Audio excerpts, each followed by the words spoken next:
Hello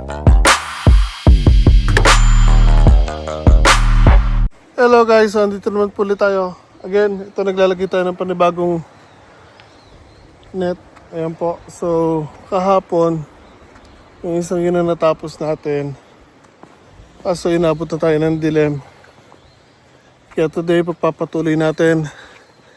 And ito, naglalagay tayo ng bagong Colombo as in brand new. Yung nakakabit doon, tsaka yung mga nakabit doon, mga luma po yun actually bigay ni Shihara-sang. Ito naman nabili natin sa kaibigan natin na Kaitaya, which is nakuha lang nila yan sa trabaho. So, yan, finally magagamit na natin yung bagong bili natin na, o yung nabili natin na bagong net. So, again, nailagay na natin yung brace niya. So now, nilatag ko yung net and ipipix ko na siya dito. Puputulin ko sa tamang haba na kailangan ko. Then again, lalagyan na naman natin ng pins sa side para hindi po siya gumalaw. So again, ayun yung mga remaining garden beds natin. Yung dalawang yan wala pa itong isang to wala pa nakatanim. Pero mga isang to, diyan nakatanim yung mga bawang natin. And again, yung nakatanim na bawang dyan, hindi yung regular na bawang na maliliit lang. Medyo malalaki po siya. Siguro twice the size ng normally nabibili natin bawang. So malalaki yan. Isang butil lang guys, ganyan kalaki. So ito naman sibuyas, again, 1/4 lang yan. Hindi pa umabot dun sa kalahati. So hindi ko alam kung ipagpapatuloy ko pa yan tataniman ko. Kasi nga hirap na makakuha ng or makabili ng seedlings kasi ubusan na, makakita ka man, lanta na. And again, yung sa bahay, masyado pa rin manipis. So, hindi ko pa rin alam. Kasi nga again, late na rin naman makakita pa man ako. Late na masyado. Grabe na lamig ngayon guys. Pag gising sa umaga, actually, nag-yellow na ang mga lupa sa sobrang lamig. So, actually nakakaawa yung mga halaman kung naupa lang ako magtatanim. Tapos aabutin sila na sobrang lamig ng gabi at madaling araw. Kakaawa lang sila. So again, yun yung bundok sa likuran natin. So, muling karoon itong stand natin and ayusin natin yung paglalagay ng kulambo. So, most likely, tulad kahapon, isa lang may lalagay natin. And bukas, nandito ulit tayo, Sabado na. So bukas, itong sa bawang naman lalagyan ko ng brace, then net.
So,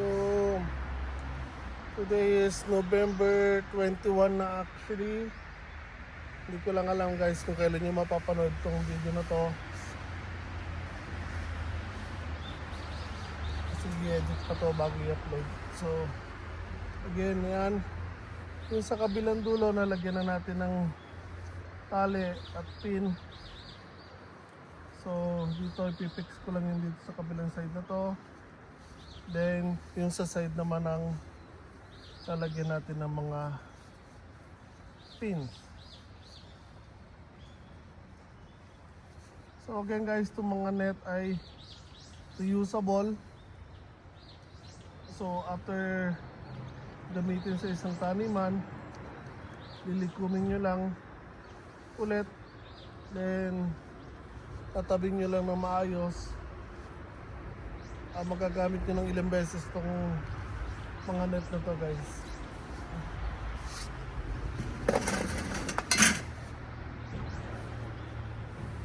So again, ang ginagamit kong pin ay Bunsen wire. Ginagamit ko sa construction, mga panali sa ashiba o yung mga bakal, kahoy, sa tungtungan.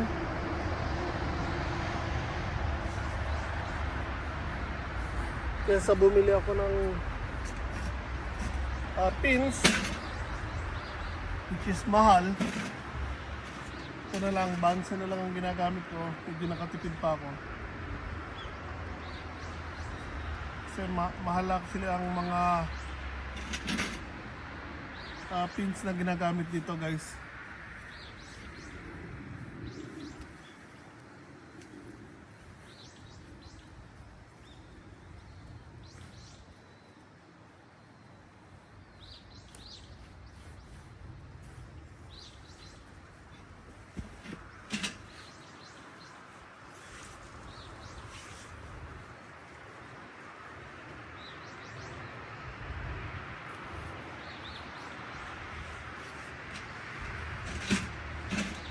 Makikita nyo, laking pagkakaiba ng kulay nito sa katabi o dito na sa likod ko. Kasi nga again, ito brand new. Pero nakuha lang to sa Taytay o yung sa paglilinis ng mga bahay, mga ginigiba. Then nakita nila to, instead na itapon,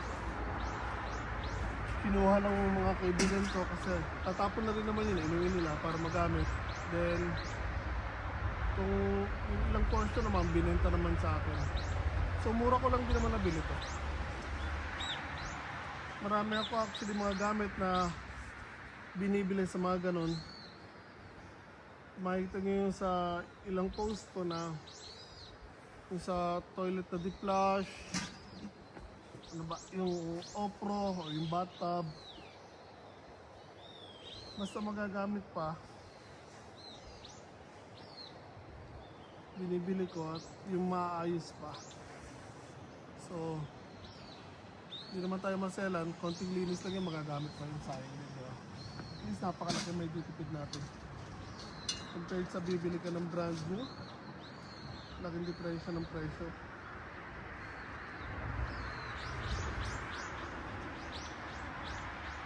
So again, yung bawang, ang sibuyas, ang pagtatanim ng sibuyas dito, yung last time na nagtanim ako, inabot ng 6 months, pero again yung tinanim ko is malalaki na. So siguro mga 7 months sa cultivation ko, abutin ng 7 months mula pagkakatanim ng seedlings hanggang sa ma-harvest. So pakicorrect na lang ako guys sa mga nagtatanim talaga ng sibuyas kung tama ako mali. Yung base lang sa tinanim ko and my experience sa tinanim ko sa bahay, inabot kasi ng ganong katagal.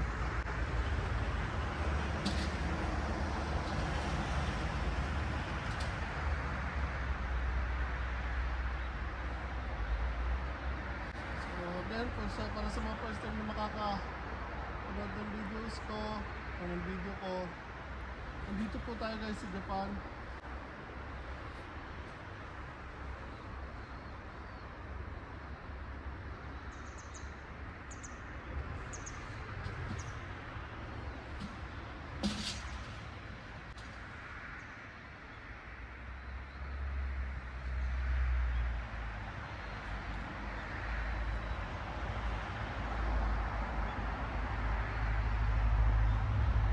So ganito yung ginagawa ko. Pwede nyo kasi kung tataasan pa ito, sasakto nyo lang siya. So yung ibang klase nito, may mabibili kayo na mayroon ng nakalagay na hook or tali.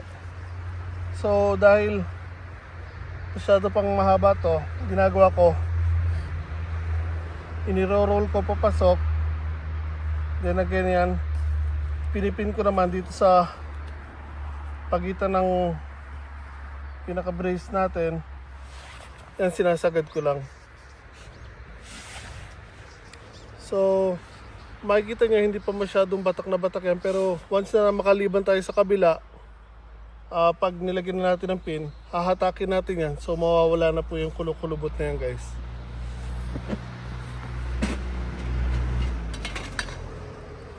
So again, ito Bunsen wire or regular wire ang ginagamit ko. Then kinakat ko lang siya sa certain na haba, then binebend ko. Meron na akong panusok. Mahalagin ang mga pins nito pag bumili kayo. So yung isang araw actually tumingin ako, kaso nga sobrang mahal, kaya ayun, nag-decide ako na wire na lang ang gamitin ko.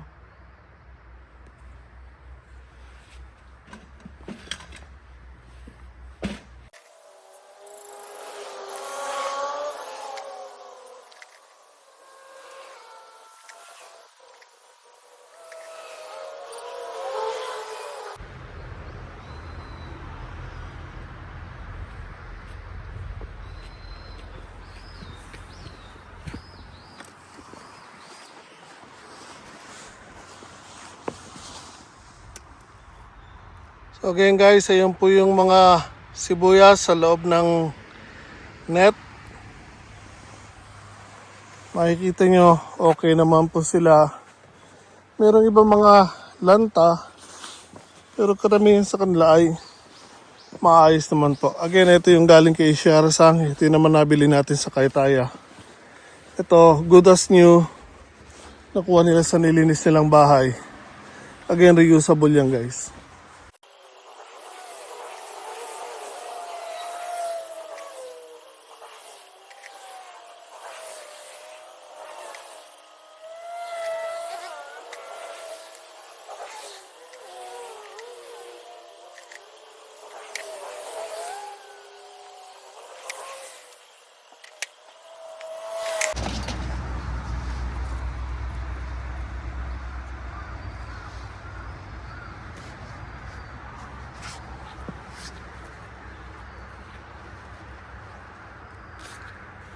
Okay, so tapos na tayo sa isang side, dito naman tayo sa kabila guys.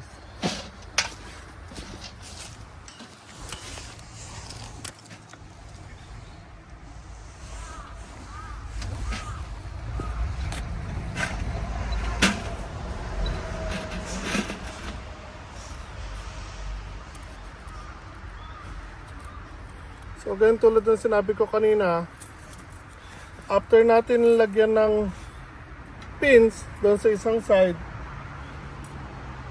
pagliban natin sa kabila,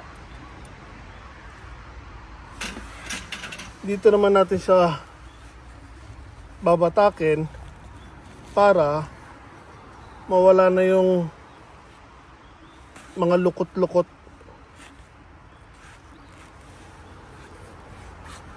So again, ipofold natin paloob, unti-unti natin hilahin. Lalagyan natin ng pin. So ito naka patong-patong kasi kaya gusot, pero in time unti-unti pong mababanat yan habang tumatagal siya dyan. So again, fold natin paloob, then hilahin ng konti, then lagyan ng pin. So in time, dadiretso po yan guys. Ayan, fold paloob, walang wire or pin, tusok.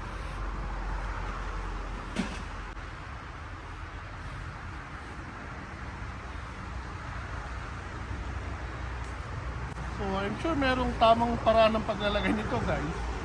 Kasi ako actually, now lang ako gumamit nito. Sa garden ko sa bahay, hindi naman ako dati gumagamit ito.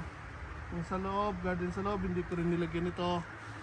So, first time ko actually gumamit ng net guys.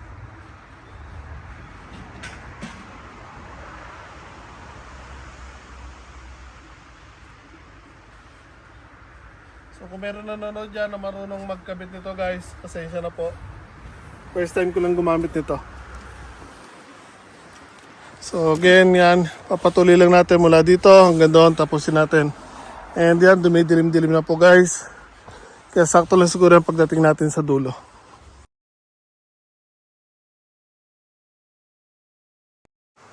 Again guys, sa paglalagay nyo ng kulambo or net, mapoprotektahan nyo ang mga tanim nyo, una sa insekto, pangalawa sa hangin at sa lamig.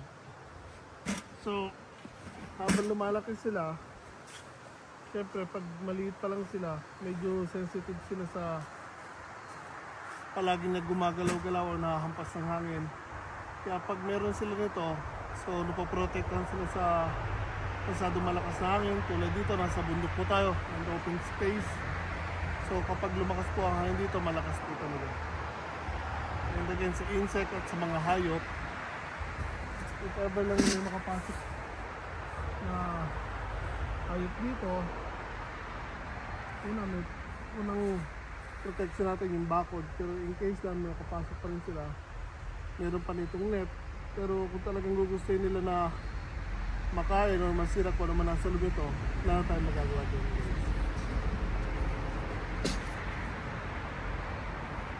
Pero kung sa mga insect ko lang, maging tulong ko nito guys. Kasi parang kulang buto, maliliit lang ang butas niyan. So hindi basta-basta makakapasok ang mga insekto sa loob nito. I spoke too soon guys. Ito may ilang butas dyan oh. So yan, ang tingin ko nagbutas niyan is daga. So doon, either lagyan natin ng tape or something para patakpan yung butas niyan. Or else, pag nakita ng mga insekto yan, madali sila makakapasok dyan guys. So yan oh, ang dami pa rin naglilitawan ng bato kahit ilang beses na tayong namulot. So, walang katapusan.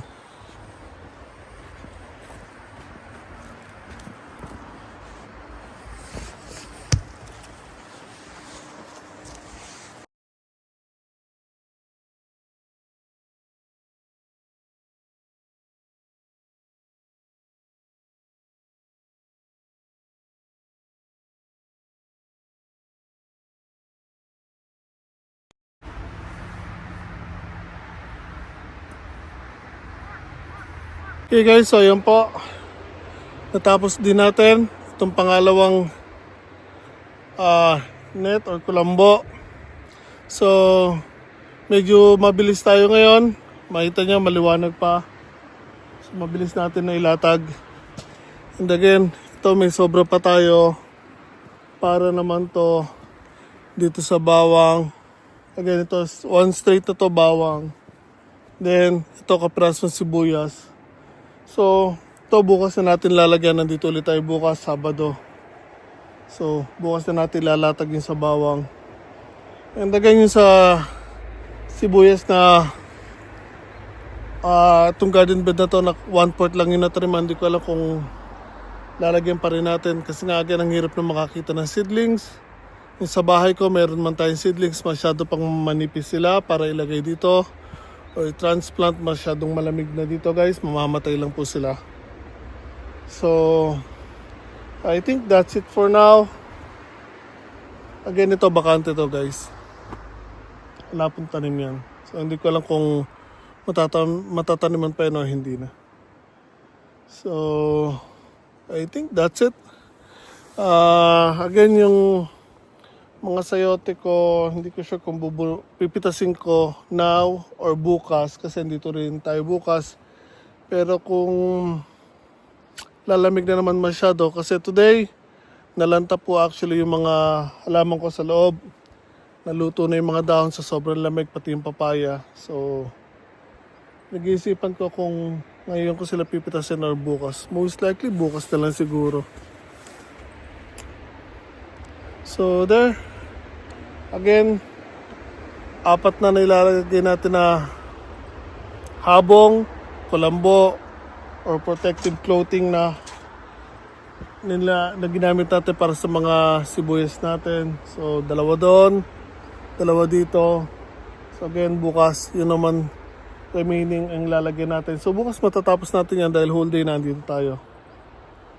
So, yun, after natin malagyan to, titignan natin sa mga pinupuntahan natin mga nurseries kung may makikita tayo na magagamit natin para ilagay dito. Kasi kung magtatanim ako ngayon ng halimbawa repolyo, pwede pa, pechay bagyo, pwede pa, broccoli, pwede pa rin.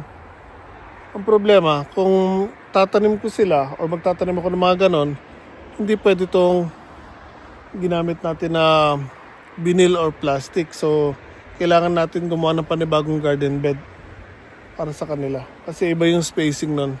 Ito nakadesign talaga ito sa sibuyas, bawang, at kung ano man mga gulay na pwedeng malalapit lang ang pagitan nila. So, there. Hindi ko masyadong papahabayin to guys. Likumin ko lang itong gamit ko. Yung net, iwanan ko lang yun dyan kasi gagamitin pa rin natin yung bukas. So, itong mga wire, dadalhin ko to para hindi kalawangin. Kasi kung iwanan natin dyan sa labas, mahahamugan, kakalawangin agad. So, yung mga nalagay natin doon, wala nang magagawa doon. Naitusok na natin sa lupa, so kakalawangin talaga sila. So, yung ang sasakyan natin, puno-puno ng gamit. So, ganyan na itsura ng sasakyan ko everyday halos. Magamit sa trabaho. Ayan, mga impact tools. Kasi mga wrenches. Dito yung mga ibang gamit ko na hindi pwedeng madumihan. So, pag kailangan ko lang, doon ko lang bubuksan itong box. So, itong mga timba naman ito, ibababa ko na yan. Kasi kinuha ko lang yan sa work. Pinaglagyan ko ng mga alambre habang pinuputol ko at binebend. So, yan. Uwi na tayo guys. So first time ko makakauwi ng maliwanag pa guys. Promise. Tuwing pumupunta ako dito for 2 weeks now. 1 week pala. Kasi last week lang ulit ako nakabalik dito kasi the past 2 weeks again busy ako sa work. Hindi ako halos nakakapunta dito. So, simula na nagtanim ng sibuyas, umuwi ako lagi. Actually, madilim na. Pero 5:30 tsaka 6 p.m. pa lang yon. Pinaka-late ko lagi is past 6 siguro, mga 6:15. Pero grabe na guys, wala na talaga makita. Sobrang dilim na. Pero now, ayan, maliwanag pa. Kasi kanina, alas 3 pa lang, lumabas na ako sa work. Wala na akong dinaanan. Diretso na agad ako dito. Then, kinuha ko agad yung bagong net dun sa loob. Then nakita ko nga yung mga tanim ko sa loob, lanta na. Then nilatag agad natin kaya yan, maaga tayo natapos. Kung alas 4 ako lumabas sa trabaho, wala na. Shock ang tapos ko, madilim na naman. Pero now actually padilim na ulit guys. Ito yung tinapon dumidilim. Yung kalangitan ng maulap pa oh. So pasilip ko sa inyo yung garden natin sa loob na unti-unti ko nang nililinis at pinapadaanan ng traktora. And yung mga tanim natin na remaining, yung sayote again, gabe, luya, yun, mga lanta na sila guys. So yan po yung tsura ng garden sa loob. So remember dati andito yung kasaba, wala na yung kasaba na harvest na natin. Ayan naman yung mga gabe, ayan, lanta na rin. So yan. Wala na yung mga talong, yung pipino, sitaw, mga carrots, kamote, bell peppers, Tinanggal na natin lahat. So, kahit hindi ko siya matataniman now, kasi November 21 na ngayon, pero ayusin ko na rin to guys, para next year, dito tayo magtatanim ng sibuyas, maramihan. Again, nasa 40,000 na seeds ng sibuyas for next year. Nakabili na po ako. So, now, alam ko ng tamang proseso ng pagpupunla, tamang pagpupunla. Again, yun sa ginawa ko sa bahay na 12,600, nagkaroon po ng problema yung mga sibuyas ko doon. Up to now, andun pa rin sila, hindi ko sila pwedeng bunutin at transplant sa garden dito kasi sobrang payat po nila. Although matataas po sila, nasa isang dangkal mahigit na sila. Pero sobrang payat nila, hindi sila pwedeng bunutin at itanim dito. Mamamatay lang po sila sa lamig. So again, for next year, meron na po tayo nabili na 40,000 na sibuyas or seeds ng sibuyas. So, yun. Bumili na rin ako ng panibagong punlaan. Pero kukulangin pa yun. 50 seedling racks ang binili ko. Punlaan siya ng palay dito sa Japan. So, marami pa rin po tayong kailangan. Sabi ni Ishiara-san, meron siyang ibibigay sa akin yung mga hindi niya na kailangan. O meron siyang kakilala na nagtatanim ng palay na hindi na kailangan yung mga ganun, so ibibigay daw sa atin. Pero bibili pa rin ako para just in case hindi man mabigyan tayo, meron na tayong sarili. So, ganyan. So, uwi na tayo guys. Ingat lang tayo lahat palagi.